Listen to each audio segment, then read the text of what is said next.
hate talking. Alright, okay. Okay. You guys can hear me okay? Okay, yeah, cut the background music, please. Thank you. Okay. Alright, I sound alright? Sound okay? I don't have to sound decent, but okay. Okay. Thank you. Who said that? Okay, 310-593-16. Okay, so thank you for coming, quite early, for me anyways, for the Intermixi Japan Tour panel here. We have a lot to talk about. We're kind of short on time, just a bit, but I'm going to try and get through everything and anything you guys want to hear about right now. Since 2003, I did it with a different company, and then we're going on our third year now of Intermixi Japan tours. So it's been a little bit different than when I first started, but you know, generally the idea has always been the same. The same concept is when you come on one of my tours here, I just really want each and every one of you guys to experience exactly the same sort of feeling that I experienced when I went to Japan the first time. Tokyo Game Show Tour coming up here. That's going to be late September here, and it's primarily going to be in Tokyo, but we're going to also have the opportunity for you to extend your tour to go to the Kansai area, which is Osaka and Kyoto. That just gives you a little more openings to the culture where everything kind of started for Japan. So that's going to be the next tour coming up. Then after that, we do have one in the winter where I used to do this back in the day a lot during winter, like February time. It was the Sapporo Snow Festival tour. Mainly you're going to be staying in Tokyo, but then for a couple of days we're going to be actually traveling to Hokkaido. That's like the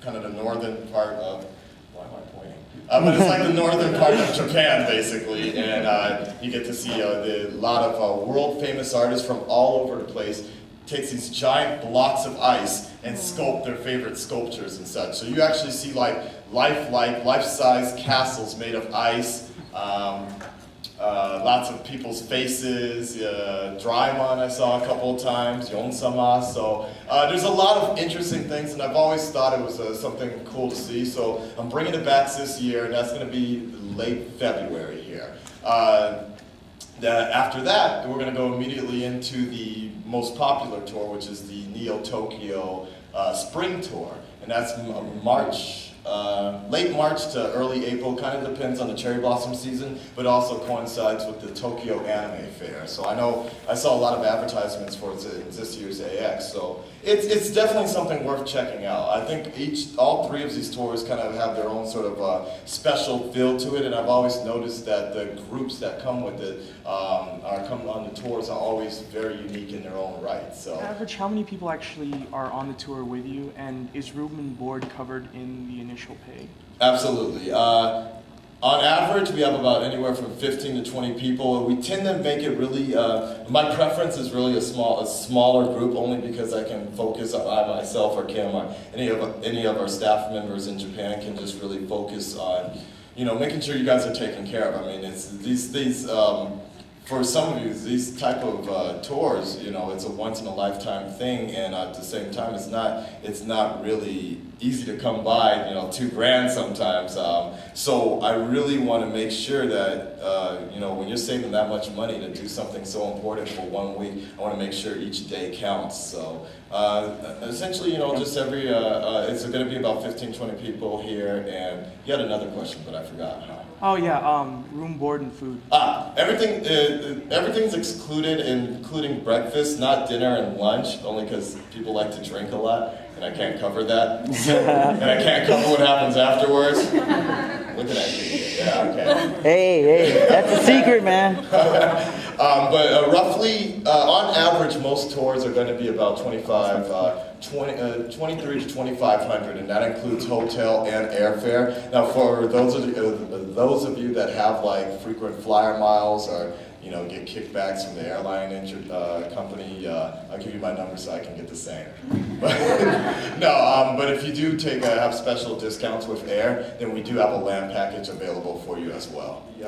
Generally, the tours start off I like to introduce you guys to the culture. We have basically it's an entire bus tour where we take you to like the shrines, go to a lot of the temples, go to the fashion district. Really, I've always kind of scheduled it to be a way where, you know, you can see where everything grew up, or where everything started, and where Japan kind of came from, and then see where it's going now. So you really start to see this kind of like full cycle of how everything worked, and but yeah, we visit those areas. We go to Harajuku, or as Gwen Stefani likes to call it, Harajuku.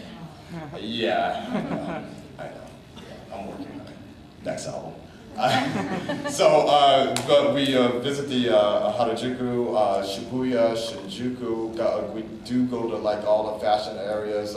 Certain places like Anime Jungle in Osaka, Mandarake. A lot of those like stores that apparently have closed down over here. But a lot of the stores that I know a lot of you are familiar with and always hear about, like a must-see places to Japan, are places we go to.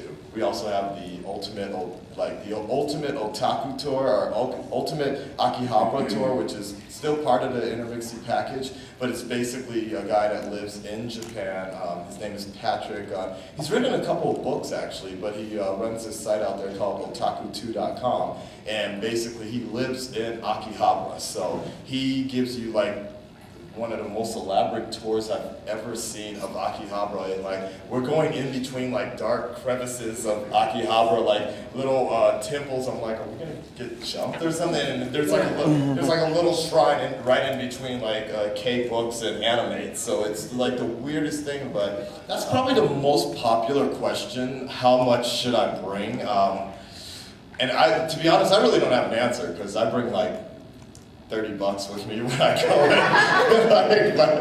but I have a lot of friends I borrow things from. So, but I mean, I think the best way to answer that is, Jen, how much did you bring when you went on the tour? That's not a believer, so I never. Okay, you don't count.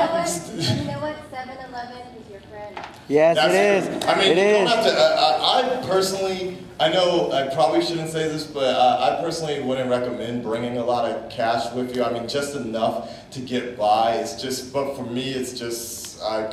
We have hotels and 7-Elevens where you can actually pull money out. But on top of that, it's just kind of, you know, I've seen cases where people have had to sell back their costumes to Mandarake just because they didn't have enough money to get back home and everything. So it's been kind of crazy. I'll answer that. Oh well. Sasha, how much did you bring when you went on the tour? Well, you know me, I like to collect figurines, so I brought an average of 1,000. About 1,000. So, Steven, how much did you bring? About 1,000. 1,000. Rick, how much did you bring? I brought only like $400. $400. I didn't even spend all of it I either. really like karaoke. Are we going to be doing any karaoke maybe? You know what my favorite thing about Japan is? Karaoke. Yes. Like, I don't know why we don't have these out here, but it's the craziest thing. Like, I shot it, I mean, when I first moved out there, I shot at that karaoke. It's like, singing Elvis. Oh, you want me to sing Michael Jackson, huh? Yeah, like that. I just thought it was going to be a typical type of thing. No, it's actually these really closed, boxed areas. Some of them have blue lights. We went to a Hello Kitty one time. A giant Hello, like 6 floors in Meguro area. 6th floor Hello Kitty karaoke booth rooms. And the coolest thing for me is, yes, you have your Michael, you have your Elvis, you have your Beatles, you have Disney songs, but for me, you have your Slipknot, you have your Korn, you have your Metallica, you have your Andrew WK doing the Mickey Mouse theme song. Yeah. It's that heavy. Yes, you can absolutely extend your stay. We always have an extension tour as well, where you can go to Kyoto or to Osaka, but I've had people like extend it all the way for like 2-3 weeks sometimes, and they just backpacked on their own. And some people enjoy that, to do that. So I've always made the tour a certain sort of idea where you could basically, I'll show you everything you really need, so if you want to, you can come back with us again if you've enjoyed the experience, or you can basically just do it on your own next time. It's that precise that I really just try and lay everything out for you so you can do it all on your own if you want. So, you know.